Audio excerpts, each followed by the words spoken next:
गुरु जी ने क्या तुम्हें शिक्षा दिया? प्रहलाद जी ने कहा, पिताजी मैं तो इतना ही जानता हूं कि अब आप वृद्ध हो गए हो, चौथेपन में जीव को सब कुछ त्याग करके भगवान नारायण के चरणों में लीन होना चाहिए। पिताजी अब आप वन चल जाओ, तपस्या करो, तप करो, भगवान को याद करो, संसार में कुछ नहीं रखा है। प्रहलाद गुस्सा क्रोध से प्रहलाद को जोर से उतना दूर पटक दिया और संड और मर्क को जोर से बुलाया कि आपने ये शिक्षा दी मेरे पुत्र को? मेरा बेटा मुझे वन भेज रहा है, मेरा बेटा मुझे नारायण का नाम लेने को कह रहा है। आज के बाद अगर ऐसी शिक्षा आपने दी तो ठीक नहीं होगा। इतना कहकर हिरण्यकश्यप चला गया। 6 महीने के बाद आया, अपने पिता को अपने पुत्र को लाड़ लड़ाते हुए गोद में लिया और कहा, बेटा तुमने क्या पढ़ा है? प्रहलाद जी ने कहा, पिताजी आज तक मेरी समझ से इतना ही मैं पढ़ा हूं कि श्रवणम कीर्तनम विष्णु स्मरणम पाद सेवनम अर्चनम वंदनम दास्यम शक्यमात्मनिवेदनम।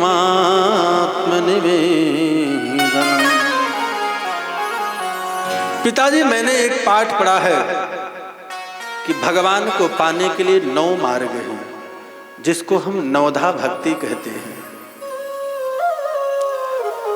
पहली भक्ति है श्रवणम, भगवान की कथा को हम सुने।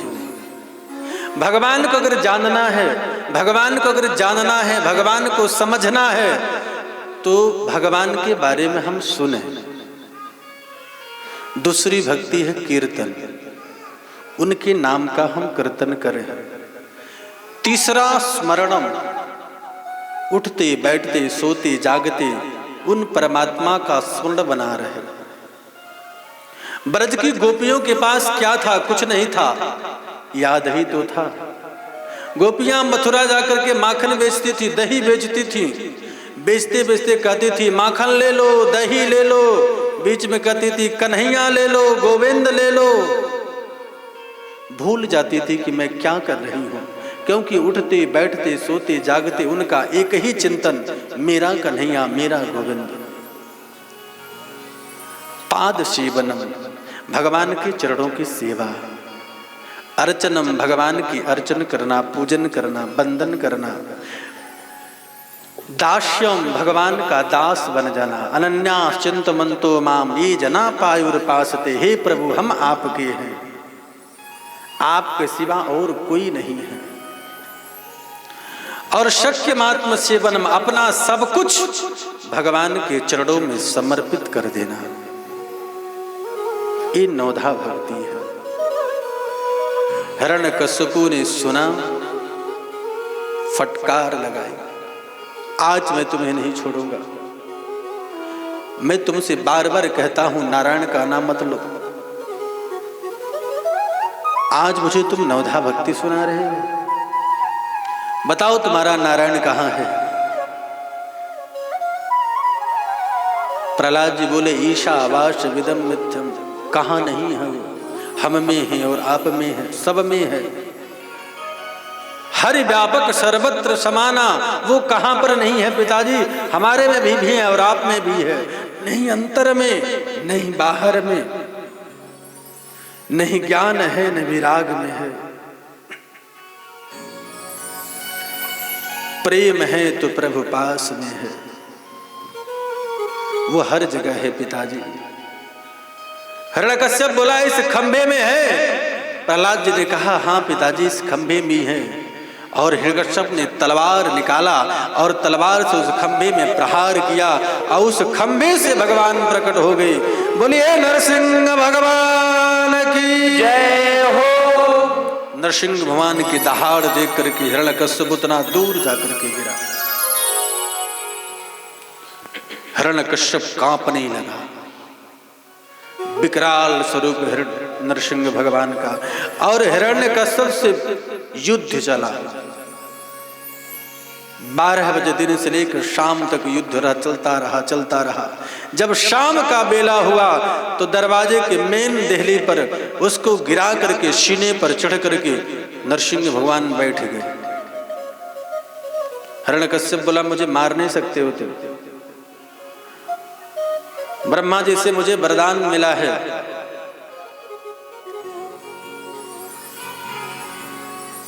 भगवान ने क्या वरदान मिला है तुम्हें? हिरण्यकश्यप बोला कि मुझे वरदान मिला है कि न मैं बाहर मरूंगा न अंदर मरूंगा। भगवान ने कहा तुम देखो कहाँ हो, बाहर हो कि अंदर हो? हिरण्यकश्यप बोला मैं तो दहली पर हूं, न अंदर हूं न भीतर हूं, भीतर भी नहीं हूं बाहर भी नहीं हूं। बोले आप फिर भी मुझे नहीं मार सकते हो। मुझे वरदान मिला है न रात में मरूंगा न दिन में मरूंगा। भगवान बोले ऊपर देखो ये रात है कि दिन है?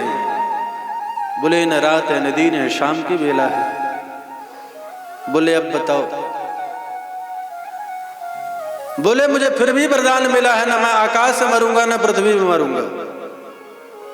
बोले देखो तुम ना आकाश में हो ना पृथ्वी में हो, तुम मेरे गोद में हो। बोला महाराज आप मुझे फिर भी नहीं मार सकते हो, मुझे भगवान से वरदान मिला, मुझे ब्रह्मा से वरदान मिला है कि भगवान के बनाए हुए 12 महीने में हमारी मौत नहीं होगी। नरसिंह भगवान ने कहा इसीलिए मैंने 13वां महीना बनाया तुम्हारे लिए, जिसको हम कहते हैं पुरुषोत्तम मास। ये 13वां महीना चल रहा है। बोले महाराज फिर भी नहीं मार सकते हो, ब्रह्मा जी से मुझे वरदान मिला है कि न अस्त्र से मरूंगा न शस्त्र से मरूंगा। नरसिंह भगवान बोले देख रहे हो मेरे नाखून को, इसी से मैं तुम्हारे पेट को चीरूंगा। अब बताओ। बोले फिर भी मुझे वरदान मिला है कि न मैं मनुष्य से मरूंगा न जानवर से मरूंगा। बोले मैं कौन हूं, मनुष्य लग रहा हूं कि जानवर लग रहा हूं? बोले महाराज आप दोनों में कोई भी नहीं हो। मुख है शेर का और ये मनुष्य का शरीर। बोले फिर भी नहीं मुझे मार सकते हो आप। बोले क्यों? बोले वरदान मिला है कि ब्रह्मा की बनाई हुई सृष्टि से हम किसी से न मरे। भगवान ने कहा मैं ब्रह्मा नहीं मुझे बनाता है, मैं ब्रह्मा को बनाता हूं। शाम के बेला को नरसिंह भगवान ने हिरण्यकश्यप का उद्धार किया। भगवान बड़े क्रोधित हुए हैं। प्रहलाद जी आए चरणों में प्रार्थना की, स्तुति किए हैं। हिरण्य भगवान नरसिंह भगवान प्रहलाद जी को बड़े ही लाड़ किए। प्रहलाद जी ने कहा प्रभु हमें क्या चाहिए, अपने चरणों की भक्ति दे दो और एक कृपा करो कि मेरे पिता सदैव आपके विरोध में रहे। मेरे पिता आपको सदैव गाली दिए हैं, मेरे पिता की दुर्गति न हो, मुक्ति हो। भगवान ने कहा प्रहलाद तुम्हारे जैसे संतान जिस पीढ़ी में जिस कुल में जन्म लेते हैं उस कुल की 21 पीढ़ी तर जाती है। तुम्हारे पिता को मैं गोद में लिया हूं, मुक्ति जरूर मिलेगी। कहने का भाव सुखदेव भगवान कहते हैं परीक्षित, भगवान न किसी को मारते हैं और न ही किसी को बचाते हैं, सब अपने अपने कर्म के प्रताप से जीव भोगता है। बस इतना है कि भगवान के जो सामने आ जाता है उसी की मुक्ति हो जाती है। उसके बाद भगवान ने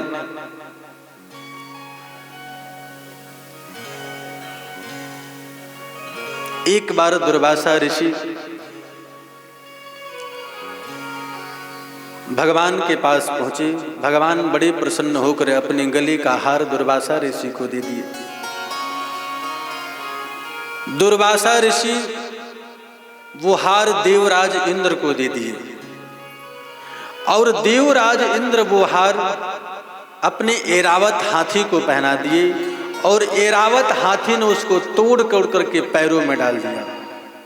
परिणाम ये हुआ कि सभी देवता श्रीहीन हो गए।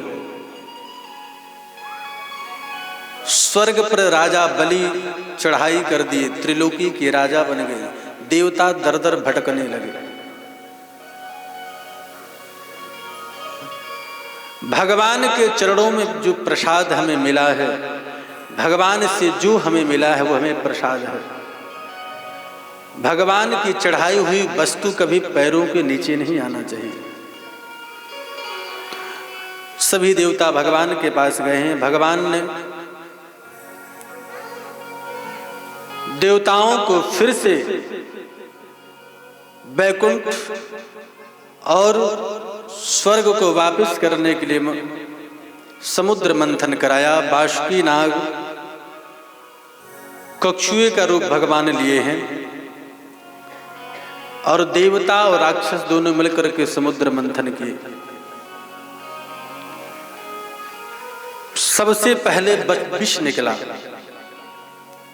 अमृत नहीं निकला, विष। देवता बोले हम नहीं पिएंगे, राक्षस बोले हम नहीं पिएंगे। भगवान ने शंकर जी को याद किया और भगवान शंकर जी ने विष पान किया है। फिर मंथन चालू हुआ। उसके बाद समुद्र से कामधेनु गाय निकली, भगवान ने संतों को दे दिया। तीसरे में चंद्रमा निकला, भगवान भोलेनाथ को दे दिया। भगवान भोलेनाथ चंद्रमा अपने सिरों पर रख लिए। चौथे में घोड़ा निकला, देवराज इंद्र बोले हम लेंगे। भगवान बोले शांत रखो, संतोष रखो। घोड़ा